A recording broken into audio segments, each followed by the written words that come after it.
Konsehalang Mocha Uson! Handa na ba kayo? Mocha Uson, Mocha, Mocha Uson, Mocha Uson, Mocha, Mocha Uson. Handa na ba kayo? Distrito 3! Uson, number 17. Distrito 3, mag-ingay! Magandang gabi po sa lahat. Ako po si Mocha Uson. Maaari ko bang malaman, natikman niyo na ba ang cookies ni Mocha? Pag sinabi kong cookies ni Mocha, sabihin niyo ang sarap-sarap. Cookies ni Mocha. Cookies ni Mocha. Cookies ni Mocha. Cookies ni Mocha. Maaari ko bang ikwento sa inyo kung bakit naging masarap ang cookies ni Alam po ninyo kasi noon ako ay may negosyo. Nakaimbento ako ng cookies na pampasexy. Ito ang cookies ni At ang daming gustong bumili ng cookies na yan. Kaya ang ginawa po natin, naghanap tayo ng katuwang na panadera. Ang pangalan niya ay si Nanay Lourdes. At gawa kami ng maraming cookies ni Ngunit mga mami at daddy ko, ate kuya, mayroong malungkot na balita. Dahil si Nanay Lourdes po pala ay mayroong maluhang sakit. Siya ay may breast cancer.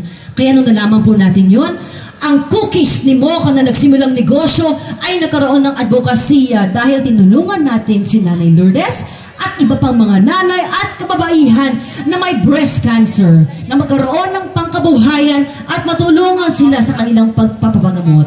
At yan ang kwento ng cookies ni Bakit natin tinulungan si Nanay Lourdes? Dahil po ang aking sariling ina ay tinamaan din po ng breast cancer. Senior citizen na rin po ang aking ina at nag-iisa na lamang sa buhay.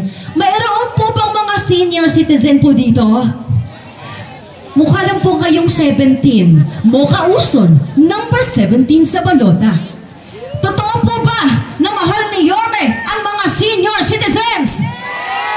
Kaya po kami naririto ngayon sa inyong harapan, mga mami at daddy, mga lolo at lola namin. Dahil nais po namin maging katuwang ni Yorme na alagaan po ang ating mga nanay, tatay, lolo at lola at ang buong pamilya. Babatingin ko rin po pala ang ating mga kapatid na mga Muslim po naririto ngayon. Kamusta po kayo? Assalamualaikum.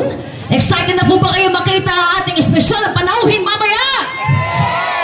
Sabay-sabay po natin siyang salubungin mamaya ng ating mainit na pagmamahal.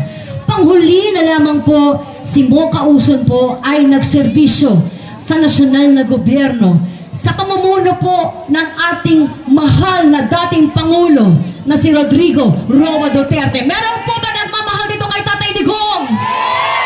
Duterte! Duterte! Duterte! Nawa po ang isang katulad ko na si Mocha Uson, na kapwa po ninyo nagmamahal kay Tatay Digong, ay mabigyan nyo rin po ng pagkakataon na magserbisyo po dito sa ating distrito. Sa awa po ng Diyos, sa tamang pagkakataon at sa tulong po ninyo, inshallah, makapagserbisyo din po si Mocha Uson dito sa ating distrito. Maaari po bang magserbisyo po sa inyo si Mocha Uson dito po sa ating distrito? Sa pangunguna po yan nang mababalik na si Yorme Isko Moreno Dumogoso kasama si Vice Mayor Chi Atienza. At kaya naman po tayo naririto ngayon lahat at kaya rin po bababa dito ang Agila ay dahil po para suportahan ang susunod na congresswoman natin dito sa ating distrito. Naniniwala ba kayo na magiging congresswoman si Apple Nieto? Palapakan na po natin ang ating congresswoman Apple Nieto. Mahal ka namin ko. Andito kami para sa'yo. Muli ako po si Mocha Uson, nawa po'y inyong mapagbigyan na magserbisyo dito sa mahal nating distrito. Number 17 sa balota, Mocha Uson, maraming salamat po! Manila! Solid! Salamat po!